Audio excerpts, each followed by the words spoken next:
Hello tout le monde, je vous retrouve aujourd'hui avec une vidéo journaling. J'avais très envie de vous faire ce genre de vidéo. C'est un genre de vidéo que j'aime bien regarder et en fait comme je tiens des carnets et que j'adore ça, je m'étais dit que ça pourrait être sympa de partager ça avec vous. En plus vous avez été plusieurs sur Instagram à me dire que ça vous intéressait de voir comment je procède et tout, donc voilà, c'est cool. Aujourd'hui je fais une page dans mon reading journal. Parce qu'en fait je tiens un reading journal, mais je fais des spreads, en fait, je fais des esthétiques autour des livres que je lis.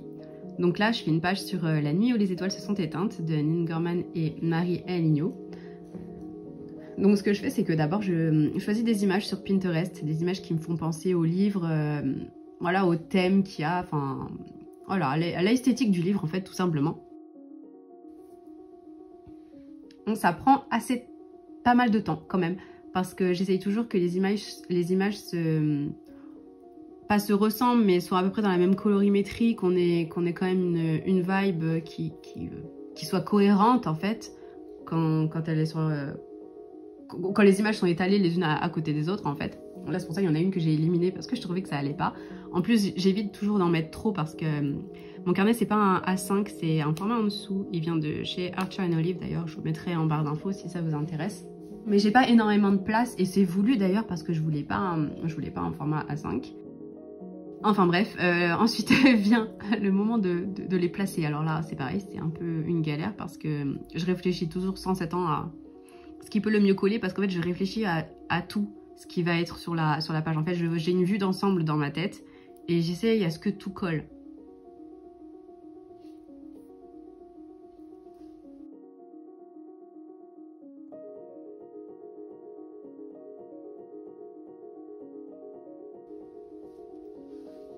Ah, aussi, je suis désolée si le son... Enfin, j'espère que le son sera bon parce que j'ai pas de micro. Enfin, du coup, je fais comme je peux.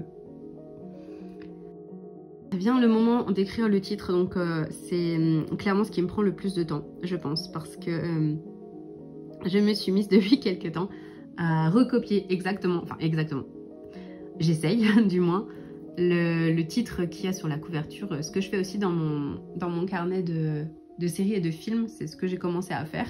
Avant en fait, j'écrivais le titre de façon normale. J'essayais de faire un truc assez joli, mais je recopiais pas pour autant ce qu'il y avait sur l'affiche du film ou de la série.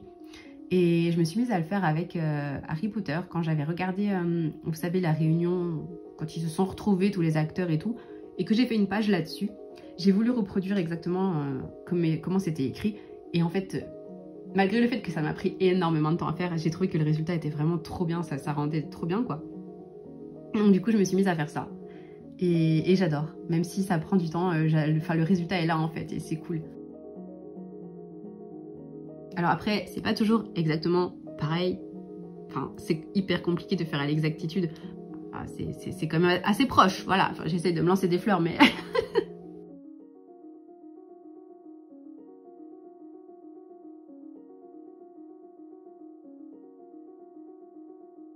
Et ce que je fais aussi, c'est que j'aime bien mettre une ou deux citations, si j'ai la place d'en mettre deux, mais en général, bon, j'en mets une citation qui vient du livre, parce que c'est pareil, je trouve que ça rend bien une fois qu'on a tout assemblé.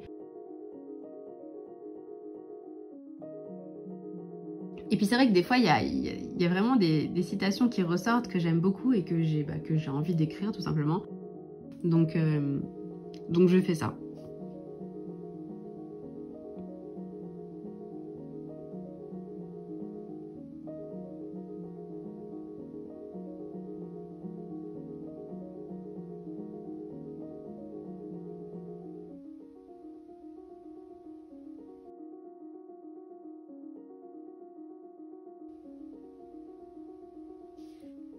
Là, je suis en train de voir si j'ai la place d'écrire ce que je veux écrire. Parce que là, je vais écrire mon avis, en fait, assez brièvement en général. Hein, je rentre pas dans les détails. C'est juste histoire de me rappeler ce que j'ai pensé du livre, voilà, une fois que je l'ai terminé.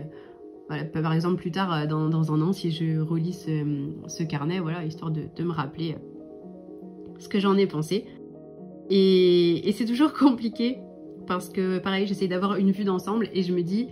si j'arrive à la fin et qu'en fait j'ai plus de place pour écrire la dernière phrase, ben franchement ça c'est le coup à t'as envie de tout casser en fait. Donc en général ça tombe assez bien, j'essaye toujours de calculer et au pire j'adapte.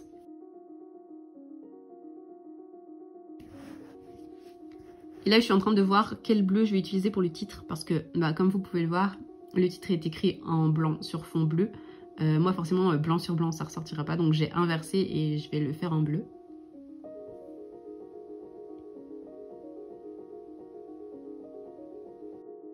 J'aime bien aussi toujours faire des petites fioritures autour des images, histoire d'habiller un petit peu. Je trouve que c'est plus sympa.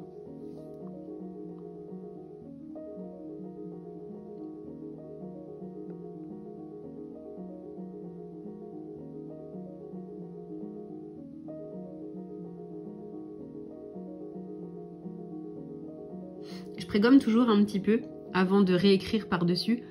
Parce que c'est vrai que bon là c'est une couleur foncée donc ça va. Mais quand on réécrit par-dessus, on voit parfois le crayon de papier en transparence. Et je trouve ça pas terrible. Après voilà, c'est vraiment chipoté mais bon, tant qu'à faire. Hein. Quitte à être perfectionniste.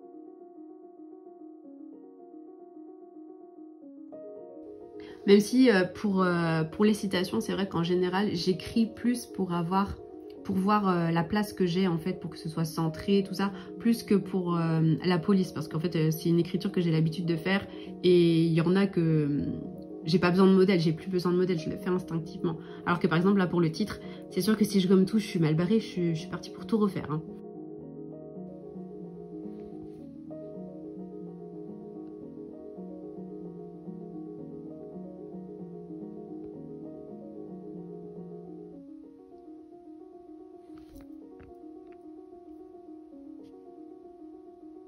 Et là, on peut croire que c'est la partie facile parce qu'en fait, j'ai juste à colorier l'intérieur. Mais en fait, non, croyez-moi, c'est aussi compliqué parce qu'en fait, je revois je re-regarde chaque lettre pour être sûre de la refaire comme il faut et tout.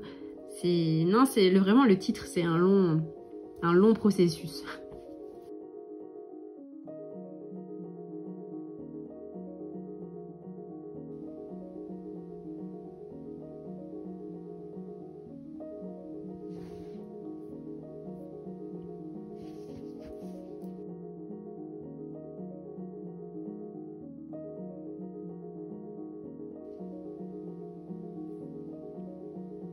Là, vous allez voir que j'ai eu quelques soucis avec le blanc parce que bah, celui-là, je trouvais qu'il était trop clair. Celui-là, il me faisait des marques. Il m'énerve celui-là, je sais pas pourquoi. Depuis quelques temps, il me fait des traces alors qu'il reste vachement d'encre dedans. Donc bon, au final, j'ai opté pour le Posca qui lui a très bien marché.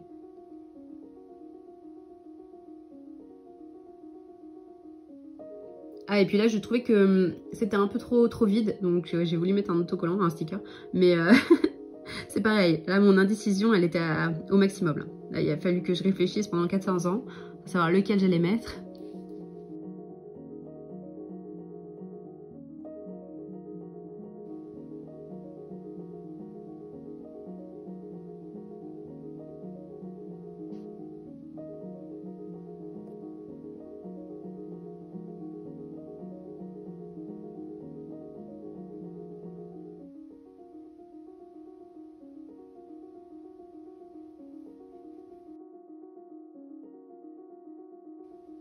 Et puis j'aime bien rajouter des petits trucs encore une fois. Là j'ai fait des petites étoiles pour rappeler un petit peu le titre. Mais c'est vrai que les petites étoiles ça marche bien en général. Ça comble bien puis c'est sympa. Et ensuite on gomme tout. Je fais toujours bien attention à ce que ce soit sec parce que waouh, s'il y a des bavures là c'est le coup, tu te fracasses la tête. Hein. Donc voilà le résultat, j'espère que ça vous a plu. J'avoue que je savais pas trop quoi dire à part dire comment je processe. Mais bon, on verra dans les autres vidéos parce que je pense que j'en referai d'autres. En attendant, je vous dis à bientôt dans une prochaine vidéo. Bye!